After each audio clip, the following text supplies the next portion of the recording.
Kad mi pričamo o životu poslije smrti, vječnom životu, šta to zaista znači? Halifa odgovara, ja mislim na život poslije smrti. Gospodin što je pitao pitanje, pita ponovo, šta zaista vi mislite vječni život? Halifa se malo smije i kaže, to je što ja zaista mislim. Stvarno ja mislim to. On opet pita, kakav je život poslije smrti? Tad halifa odgovara, aha, to je pitanje. Vidite, postoji razlika između života kod životinja i ljudi. Koja je linija koja nas dijeli?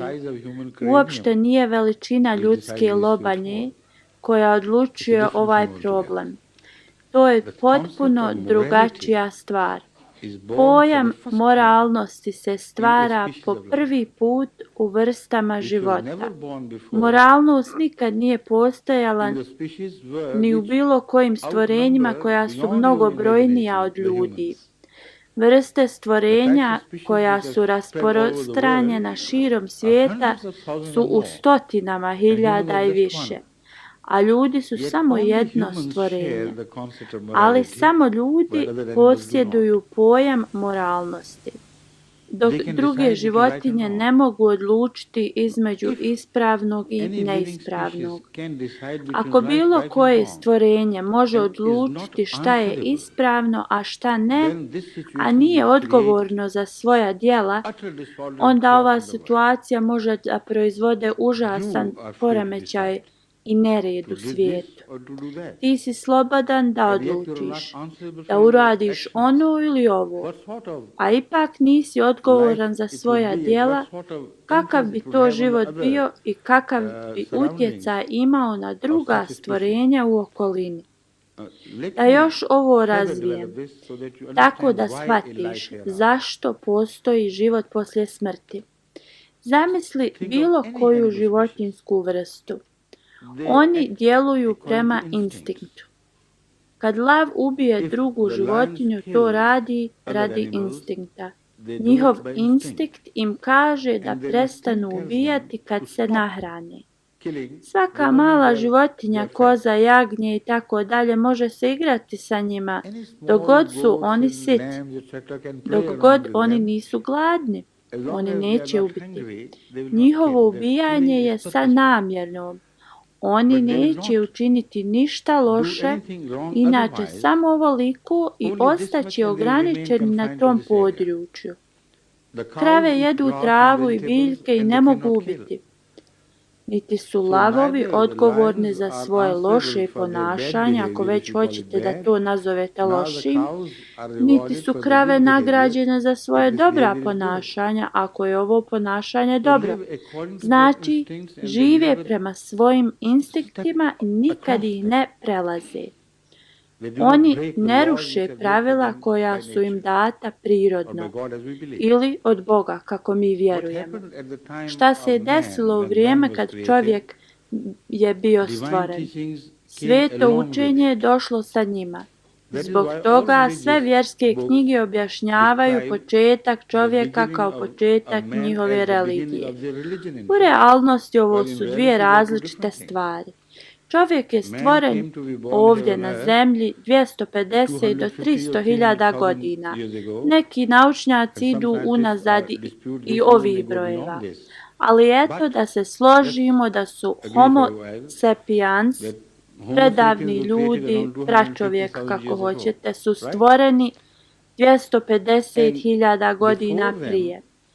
A prije njih 1 bilion godina evolucije životinja je postojao.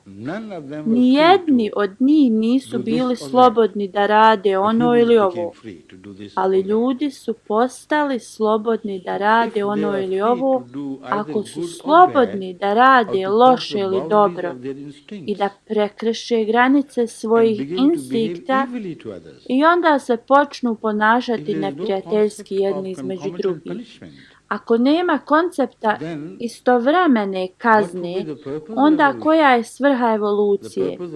Svrha evolucije bi bila totalno uništenje koje je čovjek stvorio.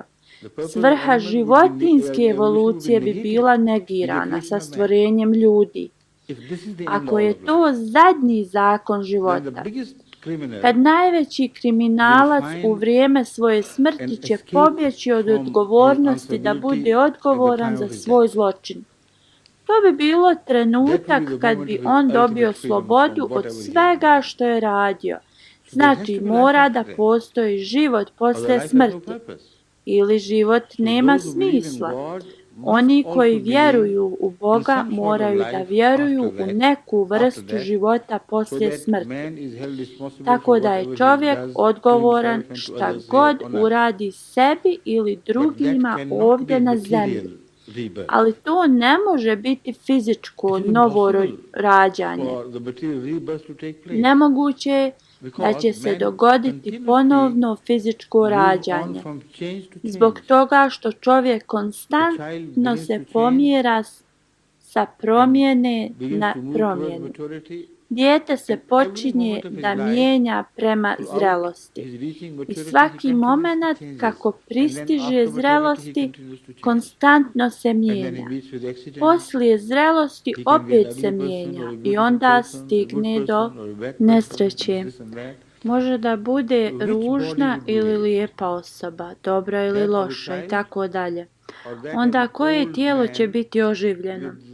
Dječje tijelo ili od stare osobe sa kostoboljom i reumatizom? Tijelo sa kojim se neće moći kretati, koje je gluho ili slijepo, koje tijelo će biti oživljeno? Svak misli da će biti oživljen sa tijelom kojim je umro.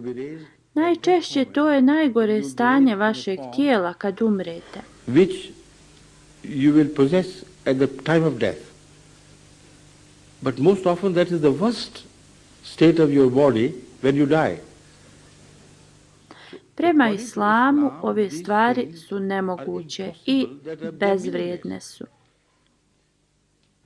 Ljudi će biti ponovo oživljeni jedino u duhovnom stanju.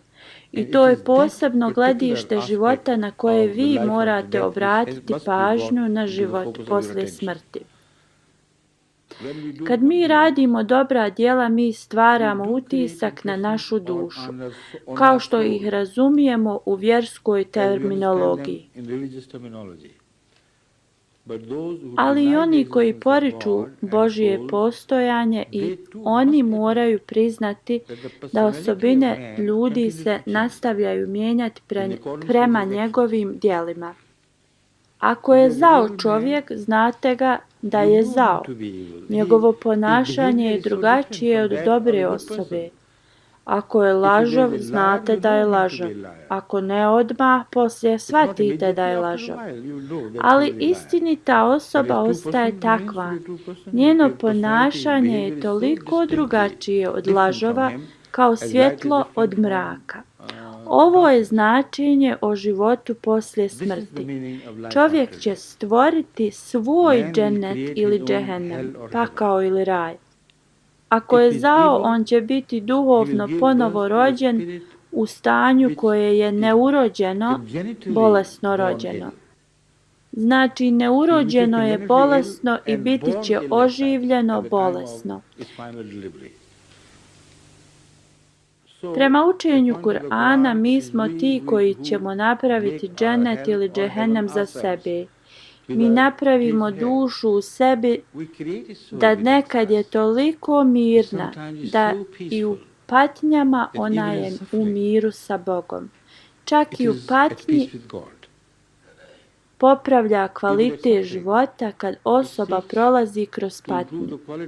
Kad pokušavaju da dijele sreću od drugih ljudi, a svoju patnju zadržavaju za sebe.